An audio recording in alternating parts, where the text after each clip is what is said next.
playing Georgie. Thanks for the game. Can we talk a little? Yeah, sure. Can you please tell us your name and what do you do? Few.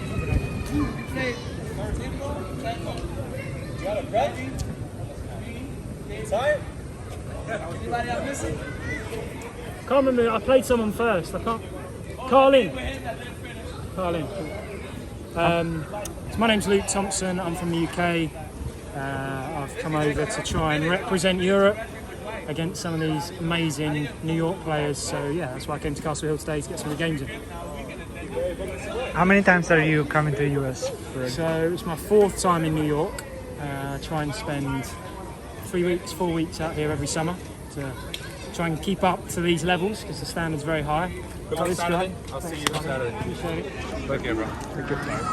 So yeah, try and train and get better every time I come out, hopefully. But yeah.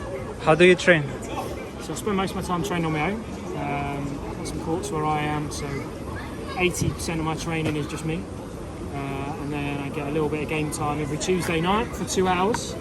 And maybe occasionally on a Sunday we train in a school. But we're all indoors, so you have to book the courts, so it's really difficult. It costs a lot of money to book courts for a long time. And there's not a huge amount of players yet, but it's growing. We've got a lot of kids playing, but yeah, so that's how I train. I try and train on my own. How do you train on your own? Lots of different things really. So practice my serve a lot. I do a lot of different sort of routines like lobbing and trying to spike it in the corner. Things that you can practice a couple of shots in sort of consecutive play. So that's a really good one. Try and work on my driving because I'm not the biggest, obviously. Yeah, and then just a few other kind of set pieces that I try and work on to give me an advantage. I heard you using like mats to stop the ball or some stuff like that, some special things. So yeah, occasionally I will put down mats as like target practice, so things to hit. We obviously have nets behind the court that work a bit like your fences do, ideally. But yeah, that's kind of mine. Where else did you travel for tournaments? So I was in Miami in January. We went out to play in Florida versus the World, which was really fun. Went out to the Golden Ticket, so that was my America trips. And then we have a European tour, which is an amazing tour. If you've not been, Americans should definitely come over and play. It's a totally different game. We play with a slightly faster ball. It's indoor, the ball stays lower. The tournaments are really well run. They're really professional setups. It's not prize money. We're not that sort of situation yet. But yeah, Spain, Holland, Belgium. There's tournaments in London.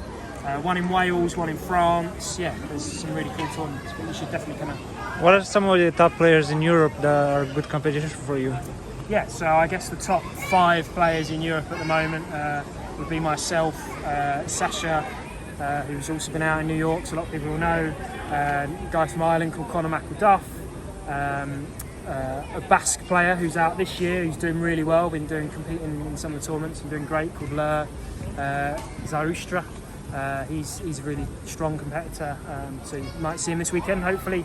And there's a Belgian youngster called Loic Caimon, who's a really good lefty. He always gives me trouble, and yeah, he's a really good player. Any travel advice for handball players? Yeah, I'd say broaden your horizons, because this sport is an amazing sport. My favourite thing about this sport is that I get to go all over the world. I've got friends in Argentina, in Colombia, in all over Europe, obviously out in the US. Like, I come out here and someone puts me up to stay, so you know, there's people all around the world that are trying to grow this sport. Obviously it's got a lot of history and heritage in New York, but this sport is only going to get bigger if people go and help spread it, help create more opportunities for people to play, and realistically that needs some of the top players in the US, or any A player, the good Bs, anybody. You don't even have to be a good B, just go and travel, go and see the sport in other places and help it to grow. What tournaments are you here for? So I played in the Nationals last weekend, I'm here for the King of the Courts this weekend, and then the Impact Pro US Open. So yeah, they're the 3 that I'm hoping I can snag a big win in, one of them. Okay, you've got an A card. Yeah, I was super grateful last year to have received that from Dwight and Zaha. So yeah, I mean, to me, I just come and play, right? I'm not bothered about the reputation or having an A card or not. That doesn't bother me. I just want to play against people. So play against anybody. What are some of your best skills? Like what makes you unique? So obviously I'm left-handed. That's really helpful. I think I'm a good runner. I'm quick. I'm a good shooter. Probably overshoot. That's one of the things I need to work on. I'm very good when the ball's low. Quick and dynamic around the front of the court. So that's my goal. How you develop your running? I just play a lot of sport. So I'm on court all the time. I don't go out and run too much because it doesn't work for my body.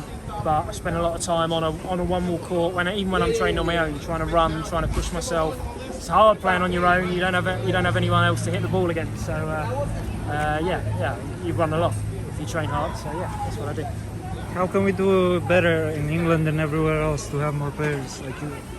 I think it's tough because there isn't a history like there is in these countries. I think we are trying. We're trying to get it into schools. The UK Wallball Association doing a brilliant job at growing the sport, but it's going to take time. The reality is New York has probably got more players playing one wall than everywhere else in the world combined together. So I guess the challenge would be more, what does New York think it can do to help emerging nations, whether that's coming out running clinics for kids or spending a few extra days if you come out to a tournament to show some new people, because it's quite inspirational having some of the top players in the world come over, or you've got a few people here with a little bit of financial backing. What can you do to support the growth of the World Handball Tour? So could you run a big tournament out here that invited countries from all over the world to come and play, rather than it just being an insular New York thing? I don't know.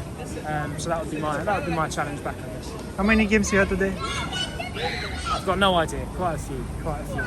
Upwards of 8, I think.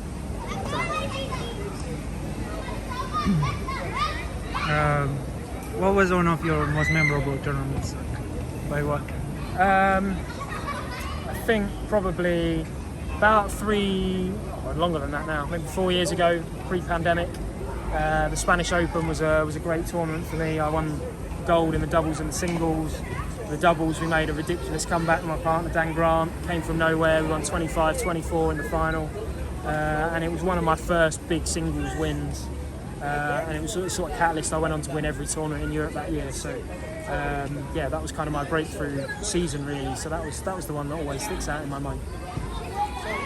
Well, we have in handball Captain America, Captain Puerto Rico. Can we have Captain Britain? Well, I'm more than happy to take it. There's some really good British players that are up and coming through. So hopefully I can leave a bit of a legacy like Captain America did, and pass the shield down at some point. Bless the flag. Good luck to you. Cheers, man. Thank you.